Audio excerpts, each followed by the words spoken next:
अस्सलामु अलैकुम वरहमतुल्लाहि तआला वबरकातुहू।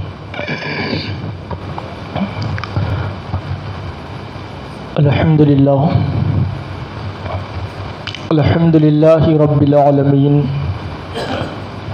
वल आक़िबतु लिल मुत्तक़ीन वस्सलातु वस्सलामु अला सय्यिदिल मुरसलीन व अला आलिहि व अस्हाबिहिल करीम, अम्मा बाद। फ़अऊज़ु बिल्लाहि मिनश शैतानिर रजीम। बिस्मिल्लाहिर रहमानिर रहीम। क़ालल्लाहु तबारक व तआला फ़िल क़ुरआनिल मजीद वल फ़ुरक़ानिल हमीद। इन्नल्लज़ीना युहिब्बूना अन तशीअल फ़ाहिशतु फ़िल्लज़ीना आमनू लहुम अज़ाबुन अलीम फ़िद्दुन्या वल आखिरह। औ कमा क़ालल्लाहु तबारक व तआला फ़िल क़ुरआनिल मजीद वल फ़ुरक़ानिल हमीद। सदक़ल्लाहुल अज़ीम व सदक़ रसूलुहुन नबियुल अमीनुल मतीनुल करीम व नहनु अला ज़ालिका लमिनश शाहिदीन वश्शाकिरीन। आइए सबसे पहले गुंबद खिदरा में आराम फरमाने वाले आका व मौला जनाब अहमद मुस्तफ़ा मोहम्मद मुस्तफ़ा सल्लल्लाहु ताला अलैहि वसल्लम की बारगाह बेकसपना में अदब व एहतराम के साथ, मोहब्बत व खुलूस के साथ दुरूद व सलाम का तोहफ़ा पेश करने पड़ी बावाज़ बुलंद सय्यदिना शफ़ीअना हबीबना व मौलाना मुहम्मदिन बारिक वसल्लम। सलातो व सलाम अलैका या हबीबी या रसूलल्लाह सल्लल्लाहु ताला अलैहि वसल्लम। एक मरतबा और पढ़ लें दुरूद पाक। अल्लाहुम्मा सल्लि अला सय्यदिना शफ़ीअना हबीबना व मौलाना मुहम्मदिन बारिक वसल्लम। सलातो व सलाम अलैका या हबीबी या रसूलल्लाह सल्लल्लाहु ताला अलैहि वसल्लम। इक्को निकालो, इक्को ब्रदर इस्लाम, मैंने कुरान मजीद की जो तिलावत का शर्फ हासिल किया है उसके तर्जुमे से क़ब्ल, उसके मफ़हूम को बताने से क़ब्ल इतनी तमहीद तो ज़रूरी समझता हूँ कि हम अगर पहले वाले ज़माने को याद करें, जो बुज़ुर्ग अहबाब अब यहाँ जलवागर हैं, उनकी जवानी के ज़माने को याद करें तो आप यकीनन जान जाएंगे कि उस दौर में जो बच्चे छोटे छोटे हुआ करते थे उनकी हरकतें कभी ऐसी होती थी कि लोग देखकर हंसना शुरू कर देते थे। वजह थी क्या? बच्चों की हरकतें वैसी होती हैं।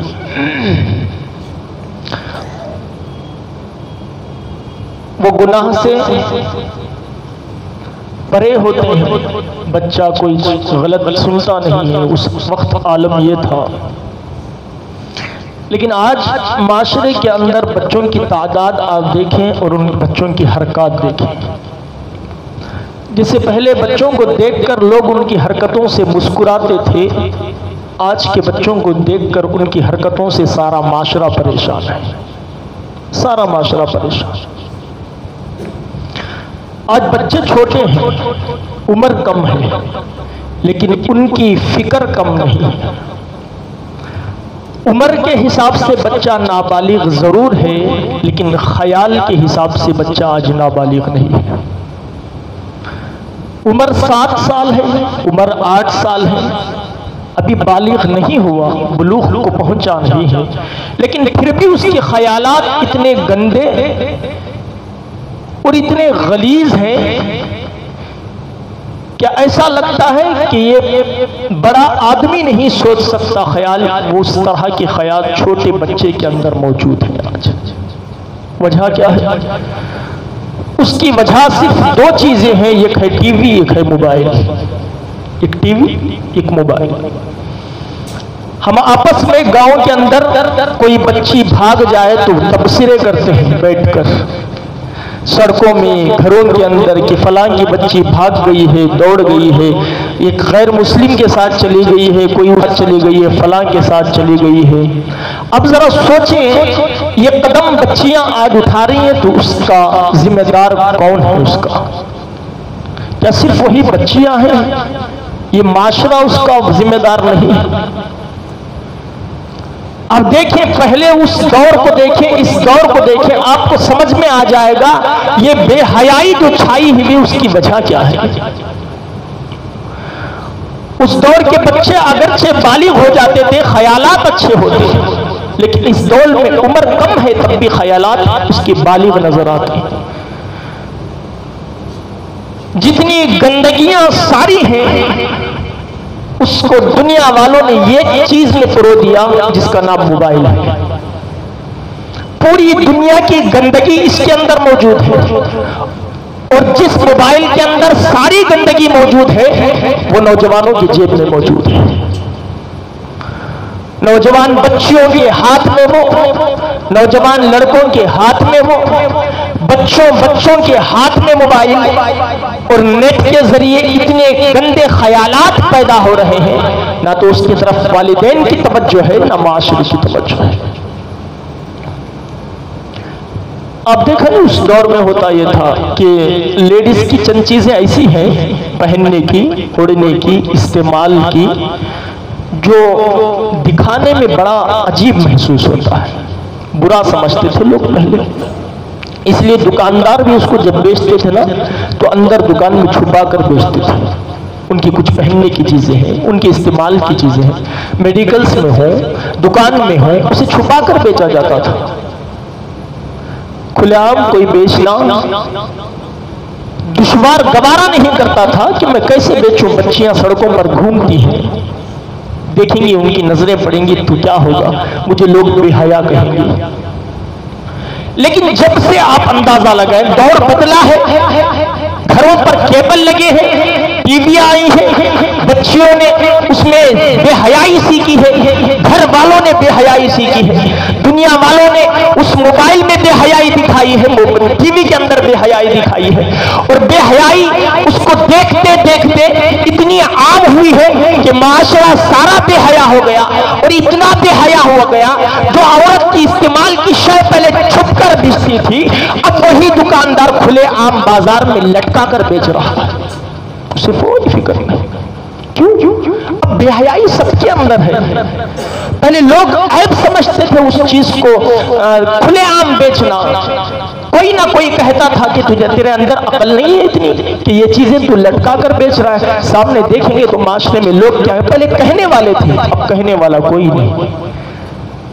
क्यों? सब बेहया हो गए हैं, सब एक कैटेगरी में। अब इस बेहयाई को लोग नाम क्या दे रहे हैं? ये तरक्की है हमारी। इस बेहयाई को नाम क्या दे रहे लोग? तरक्की दे रहे।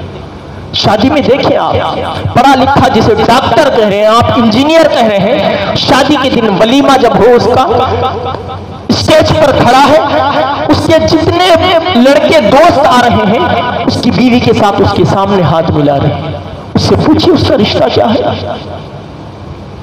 कोई रिश्ता नहीं, ना उसका भाई लगता है, ना उसके जो है मामू का लड़का लगता है, ना चचा का लड़का लगता है, कुछ नहीं लगता। क्या लगता है?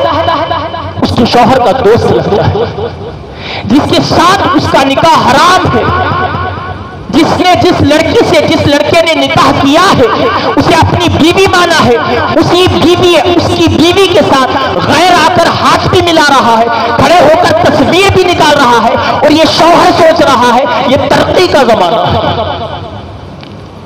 तरक्की का जमाना नहीं, बेहयाई का जमाना है। किसका जमाना है? बेहयाई का जमाना है। इतना आम हो गया। रब ने इरशाद फरमाया, इन्नल्लज़ीना युहिब्बूना अन तशीअल फाहिशतु, वो लोग जो मेरे नबी की उम्मत में बेहयाई फैलाने की कोशिश करते हैं, बेहयाई फैलाने में लगे हुए हैं, फिल्लज़ीना आमनू लहुम अज़ाबुन अलीम, उनके लिए मैं बहुत बड़ा दर्दनाक अजाब तैयार करके रखा हूं। बेहयाई किसको समझ रहे हैं? क्या सिर्फ टीवी जो देख रहा है वही बेहयाई फैला रहा है, या जो पोस्टर लगा रहा है वही सिर्फ बेहयाई फैला रहा है? हमारे बिजनेस के लिए, आज हमारे कारोबार के लिए, हमारे कारोबार की तरक्की के लिए हम बड़े बड़े पोस्टर किसी औरत के नंगे कपड़े पहनाकर, उसे छोटे छोटे कपड़े पहनाकर उसे लगा देते हैं। बच्चियां गुजर रही हैं, देख रहे हैं, नौजवान गुजर रहे हैं, देख रहे हैं, शहवतों में मुब्तला है, नजरें खराब हो रही हैं, नजरें खराब हो रही है। और जिम्मेदार किसको ठहराया जा रहा? घर जा ठहरा जा, उसकी फलां बच्ची भाग गई है, उसका बाप सही से तरबियत नहीं कर पाया। अरे माशरे का क्या करोगे? बेहयाई फैलाने वाला सिर्फ भागने वाली बेहया नहीं है, दौड़कर चले जाने वाली सिर्फ बेहया नहीं है, जिसकी बच्ची भागी है उसका बाप सिर्फ बेहया नहीं है, सारा माशरा बेहया है। उस बच्ची के भगाने में सपोर्ट सबका है, आज सब जिम्मेदार है। एक ऑटो रिक्शा में हो, एक बस में हो, एक कार के अंदर कोई गाना चलाकर दूसरे को सिखा रहा है, सुना रहा है, तो कसम खुदा की समझो वो भी माशरे में बेहयाई फैला रहा है। उसके लिए भी दर्दनाक अजाब है, उसके लिए भी क्या है? दर्दनाक अजाब है। कोई अपने दुकान पर किसी तस्वीर को लगाकर रखा है, किसी औरत की खूबसूरत तस्वीर लगाकर रखा है, नौजवान जा रहा है, उसे देख रहा है, तो वो दुकान वाला भी हयाई फैलाने में शामिल है, वो भी दर्दनाक अजाब में मुब्तला है, वो शख्स भी दर्दनाक अजाब में मुब्तला है। बाप अगर अपनी बच्ची को इतनी सहूलतें अता करता है, अपने वो बड़े बड़े मोबाइल देकर उसे फाहिश वीडियो देखने से रोकता तक नहीं, उसकी जिम्मेदारी पूरी नहीं करता, तो वो बाप भी जो है बेहयाई फैलाने में शामिल है।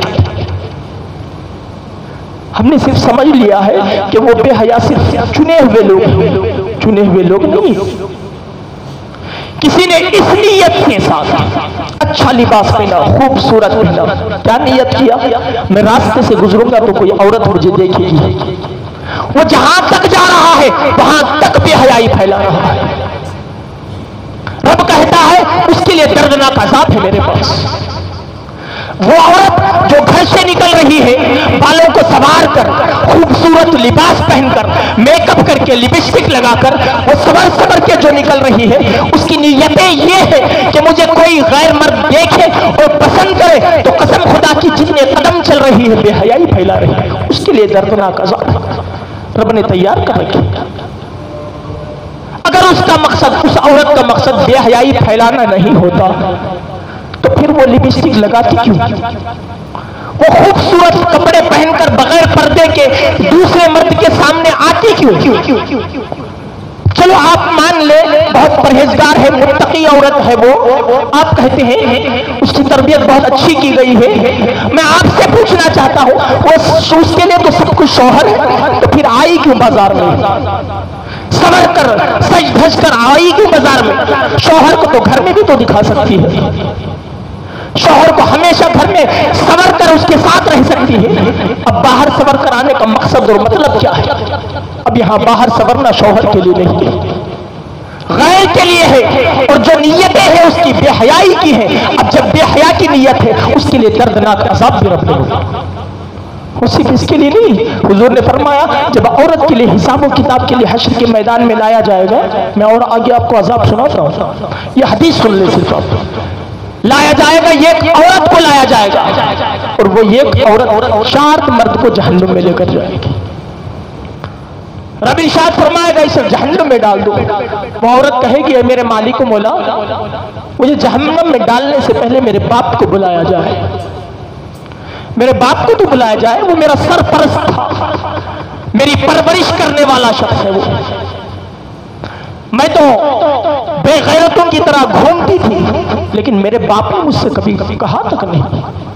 मैं उसके सामने छोटे छोटे लिबास पहना करती थी, उसने तो कभी मुझे मना नहीं किया।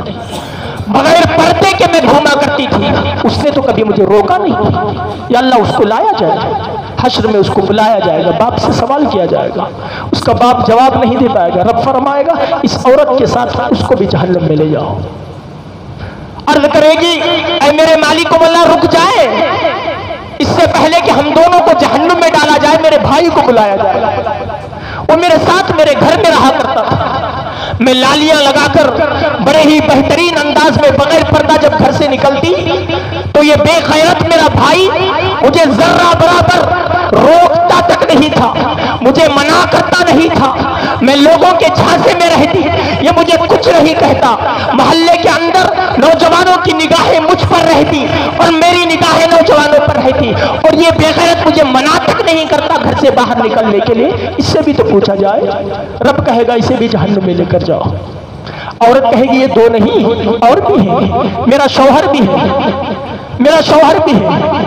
जब भी मैं किसी फंक्शन में निकलती थी तो उसके साथ निकलती थी, जब भी किसी कार्रवाई के लिए जाती तो उसके साथ जाती थी। उसको भी तो बुलाया जाए। उसने तो कभी रोका नहीं मुझे, उसने तो कभी मना नहीं किया मुझे। मैं तो खुले आम घूमती रही, मुझे तो इल्म नहीं था, उसकी जिम्मेदारी थी वो रोके। शौहर आएगा कहेगा या अल्लाह मुझे माफ कर दे। रब कहेगा तुझे जिम्मेदारी दी गई थी, तेरी जिम्मेदारी थी कि बेहयाई को रोकता, अब तूने रोका नहीं। लहू मताबुल अलीम, तेरे लिए बहुत बड़ा अज़ाब, बहुत बड़ा अज़ाब। अब वो भी शामिल है।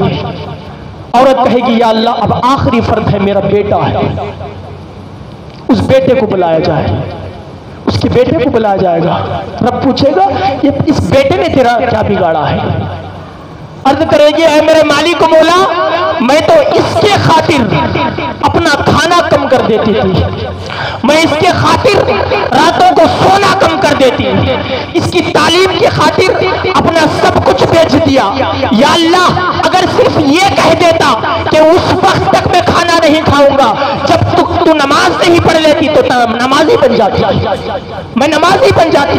या अगर मुझसे सवाल करता मैं उस वक्त तक कपड़ा नहीं पहनूंगा जब तक तू मुस्तफा पर दरूद नहीं पढ़ लेती, तो मैं जो है वो दरूद पढ़ने वाली बन जाती। लेकिन इसने इस तरह की जिद नहीं की, इसने जो जिद की दुनिया की जिद की, इसने गाड़ी दिलाने की जिद की, सारी जिदें इसने की, लेकिन शरीयत मुस्तफा पर अमल करने की कोई जिद नहीं की। रब कहेगा इसको भी जहन्नुम में डाल दो। बताएं ये एक औरत की वजह से 4 मर्द जा रहे हैं। शौहर खामोश है, बीवी के सारे नखरे देख रहा है, बीवी सवर कर भज कर मेकअप करके बाजारों में टहल रही है, और इतना नहाकार बेहया का सबसे बड़ा बीज शौहर है मैं कहूंगा। क्या वो खुद जाकर बाजार से कपड़े खरीद कर नहीं ला सकता? चलो भाई, या तो उसके साथ नहीं जा सकता दुकान ताकि उसकी नजरें भी महफूज हो जाए, हमारी नजरें भी महफूज हो जाए? नहीं, ऐसा नहीं।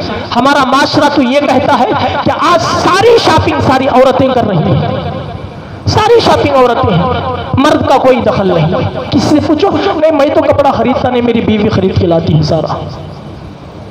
हालात इतने बिगड़े हुए। अब बताइए जिम्मेदार कौन है कि शौहर इतना बेगैरत हो गया है, इतना बेगैरत हो गया कि अपनी बीवी की हरकतों से उसे मना ना कर सके। एक तरफ माशरा ये है, एक तरफ देखो उस तरफ आयशा ने जान दे दी, अपनी जान सिर्फ इसलिए दे दी कि वालिदैन को तकलीफ महसूस ना हो। और आज हमारे में बेहयाई की ये यहां तक आई बेहयाई कि गैरों के साथ भागने में कोई कसर बाकी नहीं रखी, जर्रा बराबर सोचा तक नहीं कि मेरे वालिदैन की इज्जत का क्या होगा, मेरे खानदान की इज्जत का क्या होगा। एक तरफ वो अखलाक है जिसने अपने वालिदैन के खातिर जान तक कुर्बान कर दी, और एक तरफ ये हालत है हमारे माशरे की, हमारी बेहयाई की ये हालत है कि अपने वालिदैन के नाम की भी परवाह नहीं है, अपने गांव के नाम की भी परवाह नहीं है, अपने खानदान के नाम की भी परवाह नहीं है, बस उसे अपनी शहवतों को पूरा करना है, इसी से गर्ज है। रब कहता है वलहुम अज़ाबुन अलीम, उनके लिए बड़ा दर्दनाक अज़ाब है। क्या अज़ाब है जानते हैं आप? उनके लिए रब ने 2 अज़ाब सुनाए। रब ने फरमाया इन्ना इन्ना लहू मईशतन दनका, उनके लिए पहला अजाब ये होगा कि मैं उनकी जिंदगी को तंग कर दूंगा, उनकी जिंदगी को तंग कर दूंगा। आप सोच रहे होंगे इतने बड़े बड़े बेहया हैं दुनिया में, बड़ी बड़ी बिल्डिंगों में जिंदगी गुजार रहे हैं, तंग कैसे है?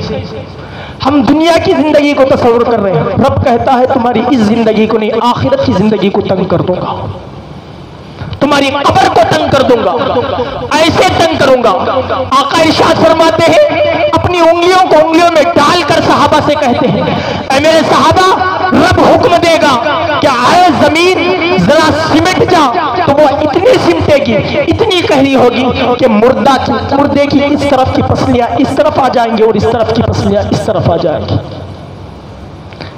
ऊपर से नीचे से दाएं से बाएं से इस तरह जकड़ लेगी जमीन। रब कहता है कि मैं उसकी जिंदगी को तंग कर दूंगा, उसे जगह तक नहीं होगी कब्र के अंदर, जगह तक नहीं होगी। ये पहला अजाब है। रब कहता है उनके लिए दूसरा अजाब ये है, वयहशुरुहु यौमल क़ियामती आमा, जब मैं कब्र से उनको उठाऊंगा अंधा करके उठाऊंगा, उनकी आंखें नहीं होगी। किसके लिए अजाब है? बेहयाई फैलाने वाले के लिए अजाब है। समझे जरा, बेहयाई सिर्फ फर्द नहीं है, सब लोग शामिल हैं इसमें। एक नौजवान लड़का अगर जरा लंबे बाल छोड़ ले और उसे ये कहे, उसे ये सोचे कि खैर लड़की मुझे देखकर खुश होगी, तो वो बालों मिला रहा है, बालों की वजह से बेहयाई फैला है। हमारे जिस्म में कई ऐसी चीजें हैं, हम बेहया। मेरा और आपका तो दूर, आप एक अनपढ़ की तो दूर की बात, एक आलिम किसे कह रहे हैं आप, ये किसे इमाम कह रहे हैं। उनके हालात ये हैं कि आज फेसबुक पर और व्हाट्सएप पर अपनी स्टाइल की तस्वीरें डालकर बेहयाई फैला रहे हैं। तस्वीर डालना भी बेहयाई है, और क्या? आप क्या समझ रहे हैं? सवर कर आप तस्वीर डाल दें, अब वो मीडिया में फैल रही है, किसी ने लड़की ने देखा तो उसके अंदर जो शहवत जागी है ना, बेहयाई फैली है, बेहयाई फैली है। बड़ी खूबसूरत ये तस्वीर डाल रही है, औरतें भी डाल रही हैं, लड़के भी डाल रहे हैं, नौजवान लड़के अनपढ़ भी डाल रहे हैं, पढ़े लिखे भी डाल रहे हैं, दुनिया के पढ़े लिखे भी डाल रहे हैं और दीन के पढ़े लिखे भी डाल रहे हैं, सब शामिल हो गए। जरा सोचें तो इस अजाब में कितने लोग मुब्तला हैं, कितने लोग मुब्तला हैं। मुसलमानों, रब कहता है कि मैं जब उसे उठाऊंगा ना, ये बेहयाई फैलाने वालों को, वो कयामत के दिन जब कब्र से उठेगा तो अंधा होगा, उठेगा ना। वो जब दुनिया में तो देखता था, जब कब्र से उठेगा तो वो महसूस करेगा कि मुझे कुछ नजर नहीं आ रहा है, तो रब की बारगाह में अर्ज करेगा, कहेगा रब्बी लिमा हशरतनी आमा कद कुन्तु बसीरा। कुरान है ये, कोई इधर उधर की नावल की बातें नहीं है। वो कहता है उठकर, हे मेरे मालिक को मौला, मैं दुनिया में तो अच्छा था, देख सकता था, अब जब कब्र से उठाऊं कुछ नजर नहीं आ रहा, मुझे अंधा क्यों कर दिया तूने, मुझे अंधा क्यों कर दिया? रब कहेगा काल कज़ालिका आततका आयातुना, तेरे पास मेरी आयतें आई, मेरा कुरान आया, मेरा महबूब लेकर आया, तेरी आंखें सबको देखती रही, तेरी आंखें नौजवान लड़कियों को देखती रही, नौजवान लड़कियों की आंखें नौजवान लड़कों को देखती रही, तेरी आंखें मोबाइल पर चलती फहिश तस्वीरों को देखती रही, तेरी आंखें टीवी पर चलती हुई फिल्म को देखती रही, तेरी आंखें माशरे में चलती हुई बेहयाई को देखती रही, तेरी आंखें पत्ते को देखती रही, जुए को देखती रही, तेरी आंखें शराब को देखती रही, सब कुछ देखती रही, कुछ नहीं देखी तो मुस्तफा का कुरान नहीं देखती थी। तेरी आंखों ने सब कुछ देखा, मेरा कुरान नहीं देखा। और जो आंखें दुनिया में मेरे हबीब का कुरान नहीं देख सकी, मैं उन आंखों को इस लायक नहीं समझता कि जब कब्र से उठे तो उसमें रोशनी हो, बल्कि अंधेरा हो। कहता है रब मैंने इसे अंधी कर दी, तुझे अंधा कर दिया। अब सोचें जरा, सिरात मुस्तकीम जानते हैं आप? सीधा रास्ता, एक और नाम है पुल सिरात, जानते हैं आप? पुलसिरात एक ऐसा रास्ता है जिसके नीचे जहन्नुम है, जिसको पार करने के बाद जन्नत है। उसकी हालत यह है कि बाल से ज्यादा बारीक है, तलवार से ज्यादा तेज है। जिस पुलसिरात पर आंख वाला चल ना सके उस पर अंधा चल सकेगा? वजह बता रहा हूं मैं, रब ने अंधा बनाया क्यों? उसको कब्र से उठाया तो कयामत में इसलिए अंधा बनाया ताकि उसे ना तो मीजान पर तोलते हुए अमाल नजर आए, न चलते हुए पुलसिरात नजर आए। जब चले पुलसिरात पर तो नीचे सीधा गड्ढे में गिर जाए। अब वो कैसे चलेगा? हम जरा सोचें। जिन जिन अहबाब ने फहाशी फैलाने में कोशिशें की है ना, कसम खुदा की उनके लिए, हर एक के लिए रब ने ये दो दर्दनाक अजाब रखे हैं। वो चाहे जुल्म करने वाला हो, किसी पर जुल्म करने वाला हो, उसके लिए भी अजाब है। फहाशी फैलाने वाला हो, उसके लिए भी अजाब हो। शरीयत से मुंह मोड़ने वाला हो, उसके लिए अजाब है। वो बच्ची आज जो मरी है, इंतकाल कर गई है, जो वालिदैन के लिए जान कुर्बान कर दी, सिर्फ मकसद क्या है? मकसद ये है कि उससे पूछ रहे लोग, पैसा पूछ रहे हैं। क्या माशरा है? मैं तो किसी को दोष नहीं कह रहा था भाई। जितने अमीर है ना, जितने अमीर हैं, आप नाराज ना हो, ये हक की बात है। उन्होंने जहेज को वलगराया है, आज उनकी वजह से ये बच्चियों की जान जा रही है। जितने मालदार हैं उनकी वजह से आज बच्चियों की जान जा रही है। आज जो बच्चियां घर में बैठी हुई है, जिनके रिश्ते जहेज की वजह से पूरे नहीं हो पा रहे, उसके जिम्मेदार मालदार हैं। क्यों? उसकी वजह यह है कि मालदारों का निकाह देखें आप, जहेज में जो दे रहे हैं अपनी बेटी का निकाह में, कोई गाड़ी दे रहा है, कोई फला दे रहा है, कोई बंगला दे रहा है, ये दे रहा है। अरे देना, तुम देना चाहते हो ना, तुम्हारी बच्ची को सुकून छुपा कर दो, छुपा कर दो, इतना दो कि कोई पूछेगा भी नहीं। तुम उसे सोने में तोल दो, कोई पूछेगा नहीं, मगर दिखा के मत दो। अगर कोई गरीब बच्ची तुम्हारे उस जहेज को देखेगी तो अपने आप को मुर्दा समझेगी, और क्या समझेगी? वो यही तो समझेगी कि मेरा बाप इतना इंतजाम नहीं कर पाएगा, मेरे लिए जब रिश्ता आएगा कोई गाड़ी पूछेगा, मेरा बाप कैसे तैयारी कर पाएगा? कोई कार पूछेगा, मेरा बाप कैसे तैयारी कर पाएगा? अगर माशरे के सारे अमीर लोग अपना जहेज छुपा कर देना, बच्चियों को इस अंदाज से दे कि पता